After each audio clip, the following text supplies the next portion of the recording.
Good Saturday morning. This is the Great Basin Fire Potential Briefing, Saturday, August 10th. For today, significant impacts. We do have strong winds along with drying humidity levels from eastern Nevada into western Utah, gusts over 30 miles per hour.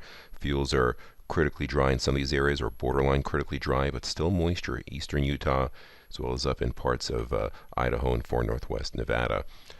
Deeper moisture and wetting rains across the far north. That moisture starts decreasing, but still lingering on Sunday, then no significant impacts as we head into early next week. On the lightning map on the right-hand side, a plethora of lightning continues. Mix of wet and dry here, and you can see quite a bit of precipitation here on the left-hand side. So things have moistened up a little bit, but still kind of dry up where some of our larger incidents are up in far northern Idaho. So initial attack was moderate yesterday. New fire starts in the red, existing fires in the yellow, or large incidents in the open circles up through here. Precipitation over the past 7 days, not dramatically heavy except in some of the higher terrain. We see the green, a half inch or more. Up in Idaho, it's been more low-end wetting rains and hit and miss, especially in our western periphery. You can see percent of normal here on the right-hand side. ERCs, you see the downward pointing arrows, lots of green and yellow on the map, especially in eastern areas. So things are things have moistened up, but still in our northwest areas, we still have some drier fuels indicated here in the orange. Now our 10-hour fuels, critical for the grass, is still driest in our southern areas, southern Nevada, parts of the Arizona Strip, southwest Utah, where we will see some increasing winds later today.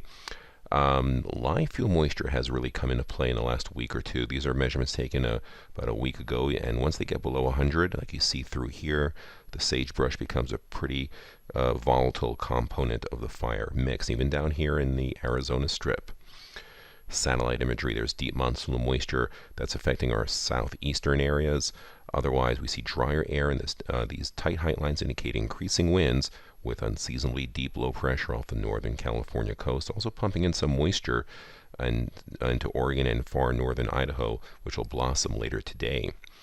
So we'll look at the upper level map for the left-hand side. You can see the moisture moving into parts of northern Idaho, but you see the drier air along with those winds pushing into our southern areas. This is where we have high risk for winds and low humidity or dry fuels, areas in the orange. Humidity levels are drying out. Look at those single digits and teens across a lot of the southern and central portion of the Great Basin, much higher humidity levels to the east. And on the left-hand side here are those winds, areas in the orange to purple, gusting to anywhere from 28 to 35 miles per hour. Stronger gusts in parts of eastern Idaho, but those will come with higher humidity. Drier air infiltrates more of the area tomorrow. The moisture moves out into Montana. No high risk. The winds should stay below critical levels. You can see where we've moistened up quite a bit, where we're still pretty dry. Humidity levels, southern Nevada, single digits, low to mid-teens across the rest of Nevada and western Utah, but still much higher humidity in our northern and southeastern areas. Left-hand side, winds diminishing, except gusty winds near 25 to 30 across the Snake River Plain. On Monday, drier air punches in, light to moderate wind flow, really nothing significant to speak of. You notice a little bit more brown and yellow on the map as areas begin to dry out, again with critically low humidity levels in the south, and even start drying out into Idaho now. Humidity levels take about a 10% dip in our northern areas. On the left-hand side, winds are light. Precipitation over the next 3 days confined mainly to our northern areas where low-end wetting rains are possible, otherwise starting to dry out. So we go further down the week. Nothing really significant. We're between high pressure over New Mexico and deeper low pressure off the Pacific Northwest coast. So dry out, seasonably warm temperatures, not overly hot.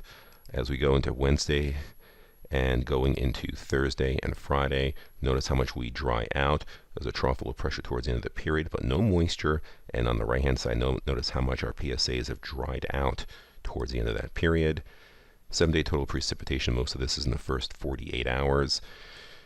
And for the 8 to 14-day outlook, taking us from August 17th to the 23rd, above normal southern areas, cooler than normal with some trough passages to the north. But look at the monsoon shutting off. We have drier than normal conditions from Arizona, New Mexico, all the way into our traditional monsoon belt of southern Utah. This concludes our briefing. Have a great day.